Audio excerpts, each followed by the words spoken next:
जो civil nature के जो केस होते हैं ये देखने में आता है कि क्योंकि सिविल नेचर का जो केस होता है वो काफ़ी लंबा समय तक चलता है, तो लोग सिविल नेचर के जो केसेस होते हैं उस पर दबाव बनाने के लिए वो क्रिमिनल मामले में परिवर्तित करने की कोशिश करते हैं। वैसे ऑनरेबल अपेक्स कोर्ट के अगर हम व्यूज़ को देखें तो ऑनरेबल अपेक्स कोर्ट ने हमेशा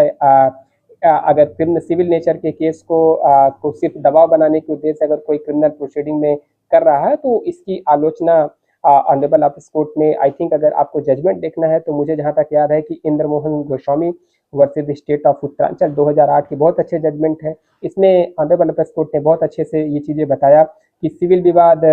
दाव में कोई आपराधिक कृत्य अगर शामिल ना हो तो दांडिक अभियोग के माध्यम से दबाव बनाने के उद्देश्य से उनको निपटाने हेतु किए गए किसी भी अटेम्प्ट की किसी भी तरीके के प्रयास की निंदा व उसे हतोत्साहित किया जाना चाहिए। मतलब ये अपेक्स कोर्ट का भी मानना है कि अगर सिविल नेचर का केस है तो उसमें आप क्रिमिनल प्रोसीडिंग उसके उस मामले को लेके आपको नहीं जाना चाहिए और कोर्ट को भी इसमें अवेयर रहना चाहिए। अच्छे जजमेंट मैंने आपको बताए, आई थिंक आपको गो थ्रू होना चाहिए। Indra Mohan Goswami versus state of Uttaranchal, I think 2008 के जजमेंट है। अगर आप इसमें देखेंगे तो आपको बहुत डिटेल सारी चीज़ें समझ में आएंगी कि ऑनरेबल अपेक्स कोर्ट ने सिविल प्रोसीडिंग और क्रिमिनल प्रोसीडिंग अगर जहाँ पे रेमडी आपके पास सिविल नेचर में है तो आपको क्रिमिनल केसेस वहाँ पे आप नहीं कर सकते।